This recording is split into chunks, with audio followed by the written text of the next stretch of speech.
Sabihin, malakas ka. Oo, ikaw, personal. Kahit ikaw ay presidente ng bansa, pero pag wala ng mga membro sa mga komunidad, wala ka rin. Walang susuporta sa mga programa dito.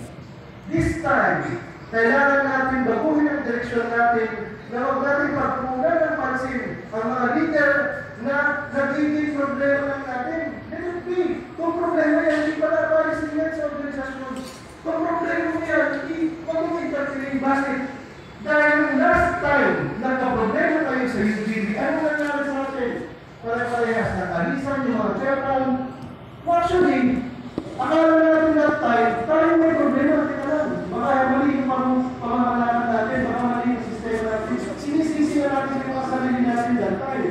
Pero yun pala, sila ang may problema nung umalis sila sa UGB, naging maayos tuloy ang pamamalakad ng UGB. May mga lutar, mga bagong leader, mga totoong mga litikat, yung mga committed na mga leader sa ating organisasyon. Kaya tingnan mo ang nangyari sa UGB, mas lumakas, mas dumami, naging maayos yung sistema, walang korupsyon, kaya malakas ang pamumunan natin sa UGB. Ngayon wala tayong problema.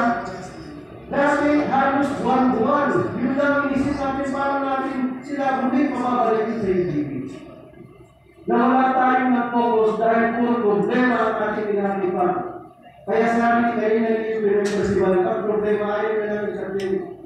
Totoo naman diba? Pag problema actually, nakakasakit ang ulo yan. Yung buong katawan mo, nangihina ka. Pumasok ako sa tola sa guardians. Makapalit parang bukot na isinta.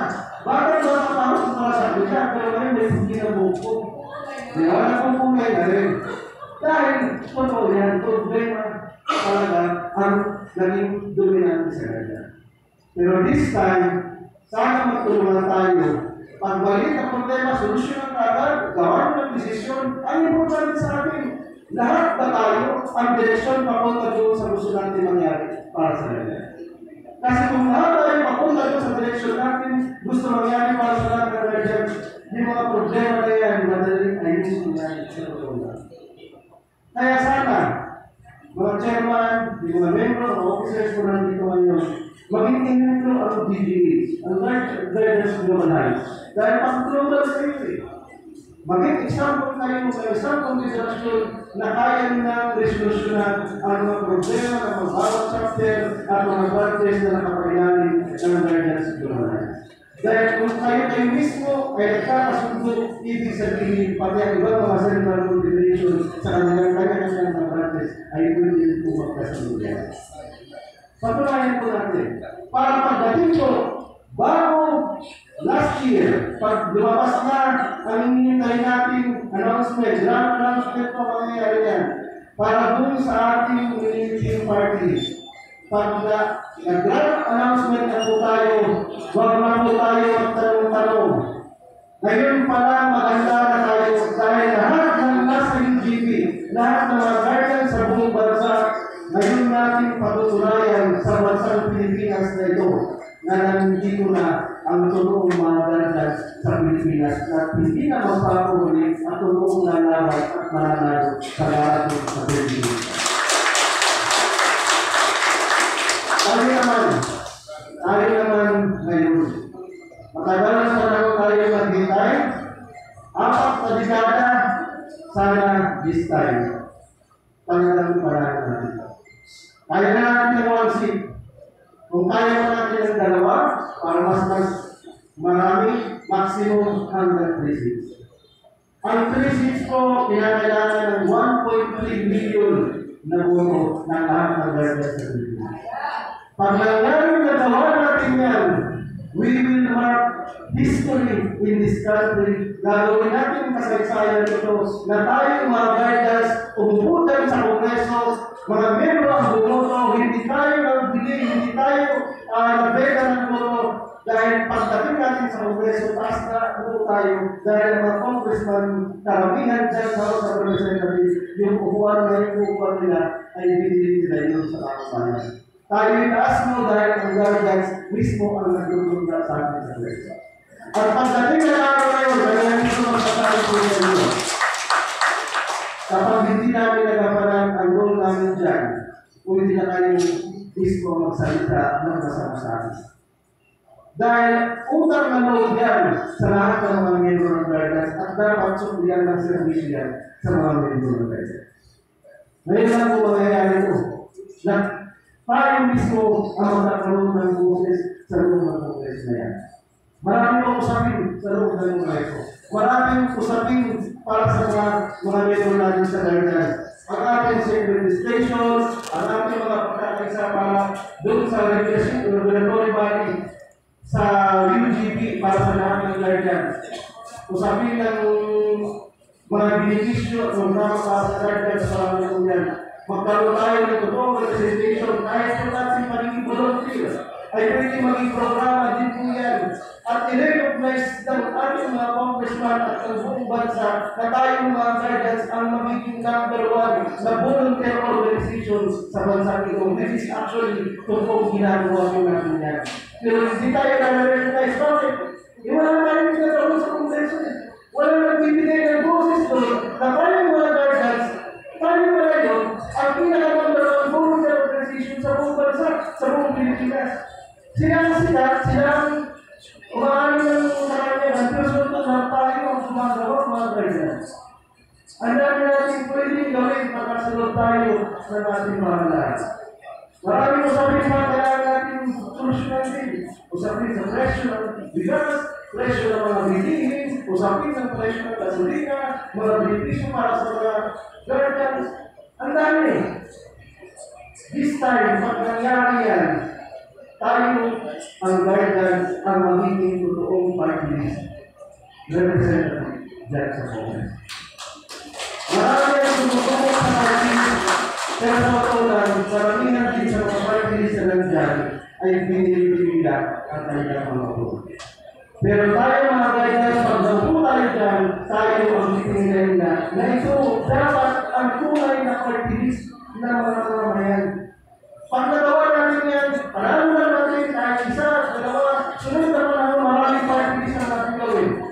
Tayo tayo nito party list ng kababaihan, party list ng mga kabataan, mga anak ng guardians, party list ng guardians sa Luzon, party list ng guardians sa Visayas, party list ng guardians sa Mindanao, party list ng guardians sa overseas, ibang mga sektor ng mga guardians, party list ng mga senior citizens ng guardians, para ang lahat ng mga nandyan sa loob ng Kongreso ay puro mga magkaling guardians at pagkagari yan. Diyos ko, ang bansang Pilipinas na ito ay magkakaroon talaga ng sumayin na eleksyon. Sila na, sa totoo lang sa public police ngayon, nag-away-away ngayon ang bibigyan ng kasama na dapat supposed to be unit team sila. Bago sila nagkandidato, unit team dapat yun, di ba? Pero dahil lang sa awayan sa politika ngayon, nabiyat ang unit team.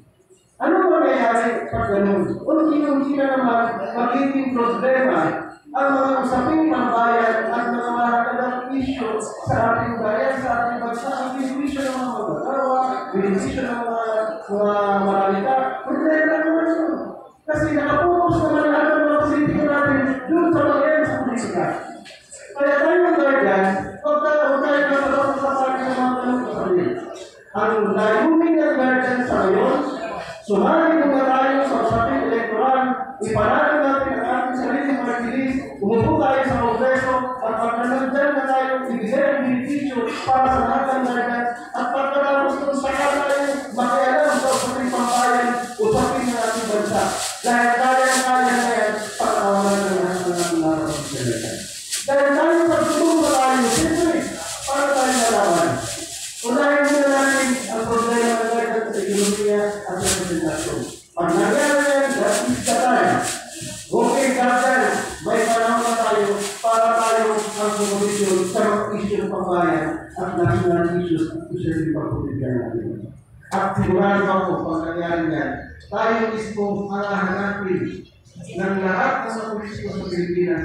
Hahanapin nila tayo, anong posisyon para ating ng guardians? Anong masasabi ng guardians sa issue na ito? Anong masasabihin ng guardians sa problema na ito? Lahat yan, puro guardians ang hahanapin at lahat ng mga mass media sa buong Pilipinas gano'n siya hahanapin sa ating nila. Anong posisyon ng guardians? Kaya mga kapatid, itong direksyon na sinasabi po natin Nagsimula yan sa simple job squad. Ngayon, nasa direksyon sa ating panungunan ng ating Presidente na si Eugene Isa. Ito ang direksyon na gusto tayo natin para sa kapag-iwag. Hindi ito basta-basta. Kaya ngayon pa lang, sana yan ganyo, magbabag sarili ninyo. Sana maayos ang ating mga kalusugan dahil medyo mahaba-haba ang laban na ito. Pero ang laban na ito ang bibigay sa atin ng tinatawag na kumbaga sarandaan. Diyan tayo titihit at pag nangyari na gawa natin, umihit yan. Ang interest ng mga membro natin ang nakasalaya dyan at ang ating susunod na generasyon ng guardian ng ating samahan ng mga kabataan guardian na mga nakasalaya at susunod na generasyon. Maraming salamat po!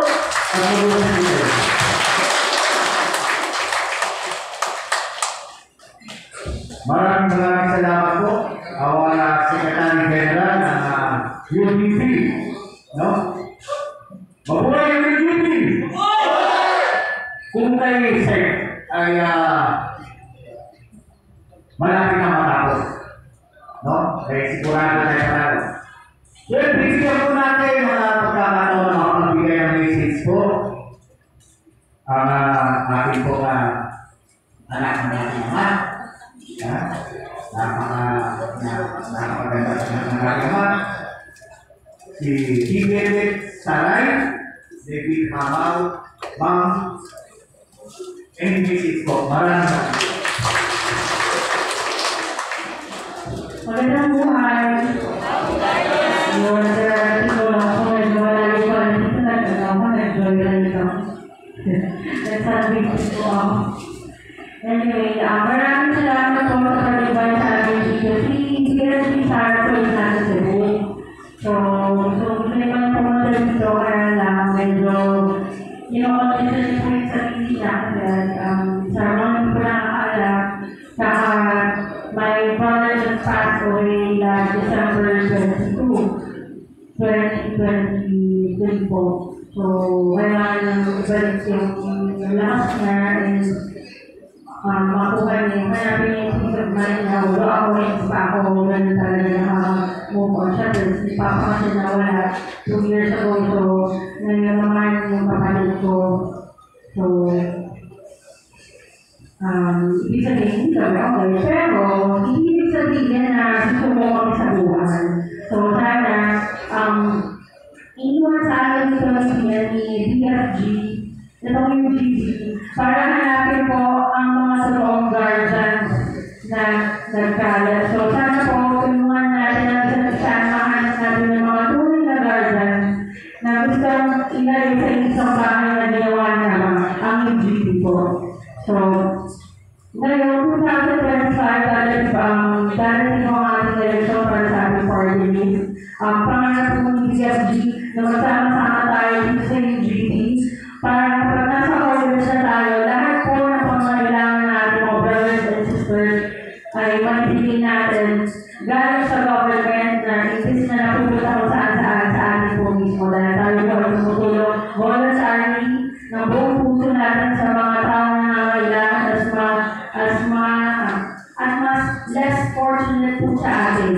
Tayo po ay kakalianan para ipakita ang mga tulong natin sa mga mas nangailangan sa atin, especially sa mga kabataan, sa mga for example, sa mga kawagan, yung nabahaan, ganyan, nabagyo, diba? Sino ba ang mga tumutulong? Di ba tayo?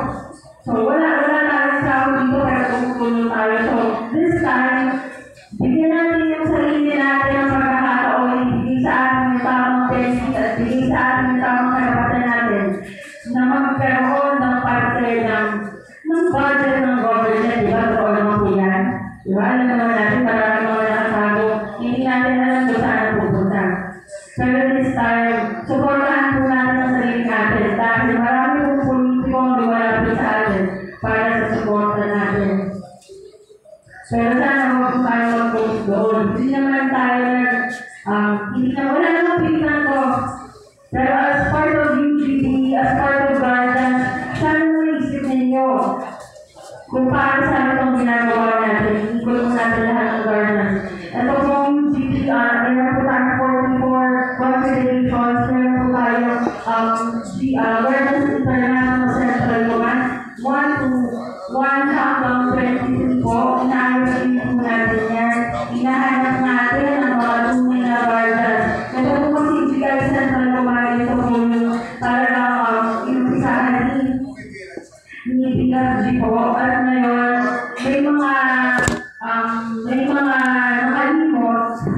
Although hinahanap natin, kung maibabalik mo natin yung mga alala nila, kung paano sila nagsimula dito, ano po yung sinumpaan nila, magandang bagay po yun.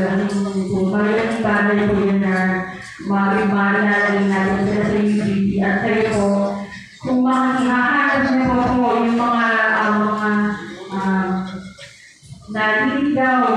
naliligaw sa atin, ipanilay niyo po sa kanila kung bakit may UGB. Diba? Sa atin po itong parties na to, yung iba ang issue, kasi po talaga, lalagin sa sila. Ilang beses naman yung mga politicians, diba? Aaputan ka, ano yung mga bibigyan nila sa'yo. Pero parang lang yan, papakita lang sa inyo dahil meron silang intention to issue.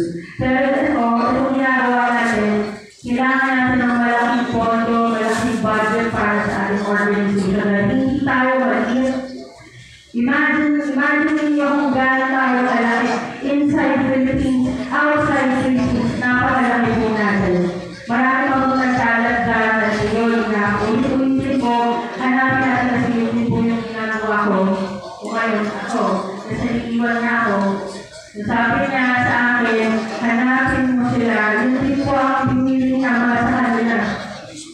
September 3, bago sumamatay si Gino, September 3 or September 2, 4, basta mga ganyan. Bago po nawala si Gino, po nila ito.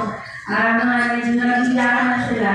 Tapos ang oxygen po ng tatay ko nasa 80 down to 70 plus na po yung oxygen niya that time. So, ibinili niya po lahat ng mga documents, ibinili niya kay Secretary General natin. And lahat ng mga plano niya, diniscuss po niya kay UPM Principal at mga kaibigan Isaac.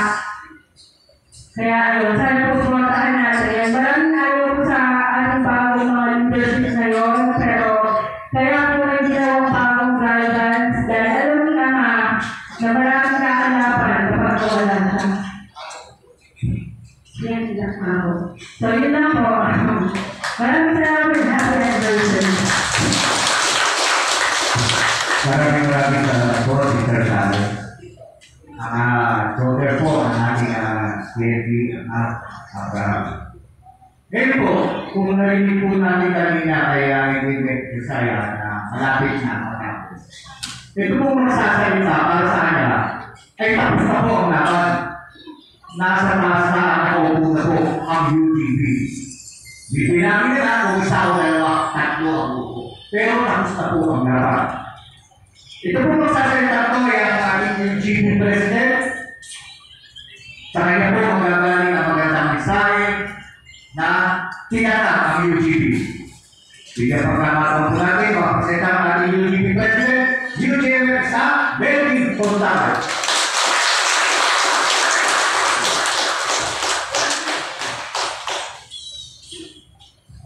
Thank you, brother. Good morning, everyone. Happy 4th year, 5th year anniversary. 28. Parang nakailan na akong dalawa ito. Tatlo na yata, dalawa. Tatlo na. Tama na ito. Anyway, ganito. So, narinig naman yung mga sinabi nila na. Ang kompleto na yun. Akin na lang is to confirm kung totoo o hindi na sasabihin ako. Parang sinabi ko rin, kasama ko sinungaling sa kanila. Hindi lang sila. So, ang patutuhanan nito, ito kami natin muna. Sige. Nag-iisip ako, wala mo ng video. Wala ng video. Pwede. Okay. Pwede video. Kasi, vertical itong sasabihin ko. Hindi ito pwede pumalita kung sino-sino. Kung hindi talaga totoo, masama ay hindi. Marami ang nagpapanggap na gardan sa mga merkado. Pero marami dyan na hindi kasagay na sa atin. Pero iba sa iyo.